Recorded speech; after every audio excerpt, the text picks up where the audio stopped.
to me, in this time of hopelessness in some ways, right? And some outrageousness going on in the world, it gives me hope when we all come together, when we give of our time to be together and to hear about how we can make things better. And I think that to me is what a symbol of tonight is like. It's been really rough these past, 6 months? And so hard to not be together with our fellow human beings in the same spaces. And any opportunity to see each other three-dimensionally, right? So not on Zoom, but in 3-dimension is so precious. And if there's nothing that COVID hasn't taught us, it's how precious it is to be together. So I'm Sarah Schulz. Thank you all for coming. I'm a candidate for the Michigan 98th House District. We are the Purple People. I know you've seen our signs all around town. I've been trying to, and my team has been trying to put people over politics for the last 2 years. And you'll probably remember that I ran in 2018, so the purple signs are back 2 years later. And you might remember also that I almost won. And we did that with this team of people who were just galvanized around this idea that we could put politics aside and we could come together over issues that matter to the actual people of this district, regardless of what political party we ascribe to. And we worked so hard in 2018 to try to make the history we were trying to make in this area. And we got so close to doing it that there was just absolutely no way that I could have just dropped my sword and walked away. And so somebody asked me the other day, they said, Sarah, what made you throw your hat back in the ring in 2020? And I said, I don't think I ever took my hat out of the ring, because we've been just working on this nonstop for years. Well, we're going to be actually voting. Actually, we can start voting as of now because of early voting and absentee voting. If you requested a ballot, it's going to be in your mailbox soon. But you can also go to the clerk's office and vote when you're ready to do it, all the way up until Election Day. And in 38 days, right, Elena? 38 days? She's my countdown person. Not that I'm counting, but I'm totally counting. We can actually go to the voting booth and actually vote. And here's the thing. In 38 days, we have to pull out all the stops possible in order to win this thing. A couple of you tonight were asking me about polls, and we have had some polls in this area, and what I can tell you is it is neck and neck. It is a dead heat as far as who will win this election, and it might come down to anywhere from 100 to 200 votes. So that sounds scary, but it's actually good news, because we've never been this close in as far back in the history of our community as we can go.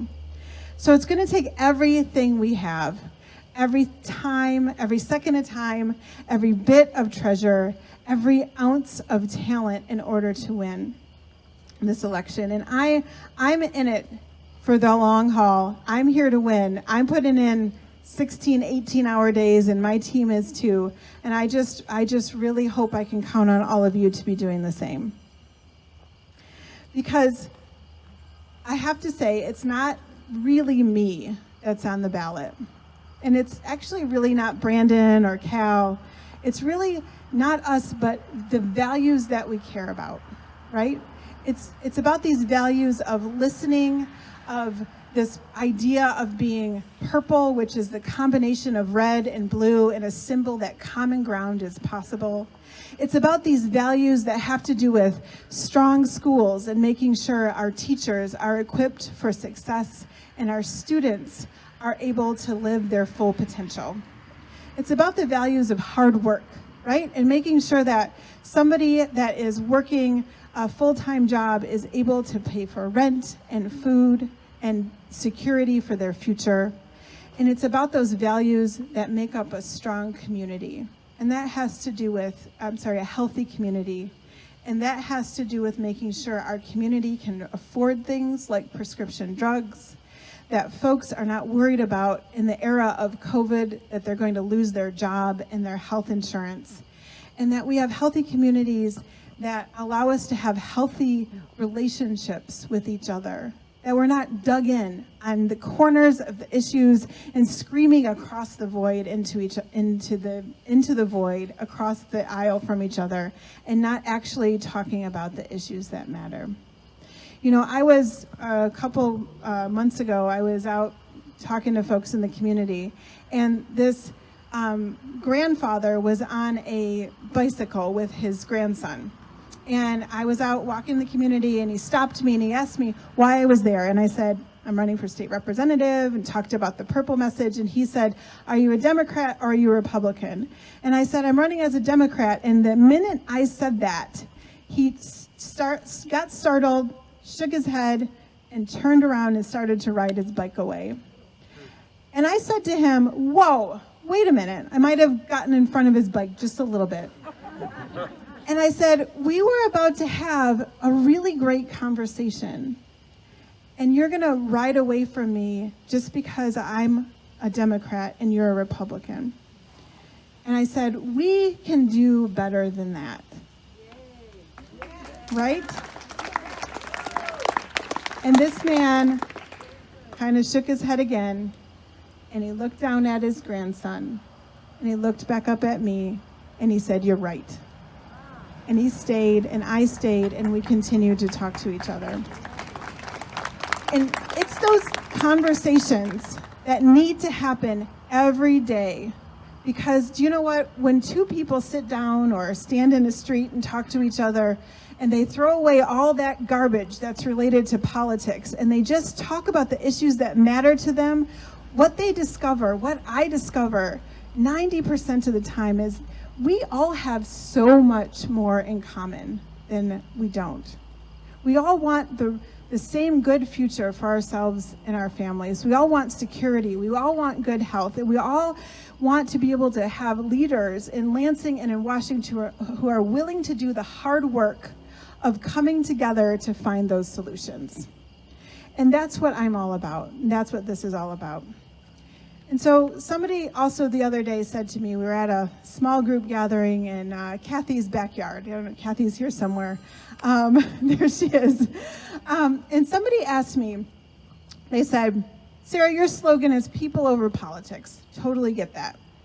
How are you going to stay people over politics when you get elected and go to Lansing?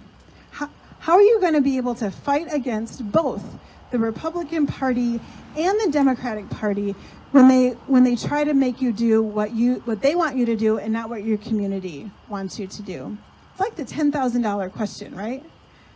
And what I said to her was, if that's what this job is, I don't want it. I don't want to go to Lansing and be some puppet for any party.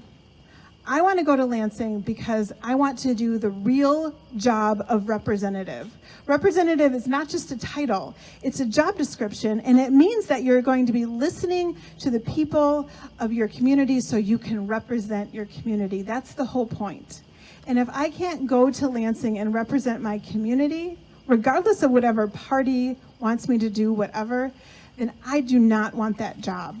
I don't want that job. I have a perfectly great job working for a nonprofit doing wonderful things in the world.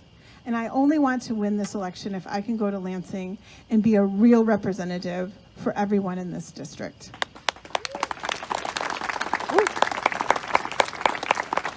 So if you're on board with me in these next 38 days, there are some ways that you can help me out.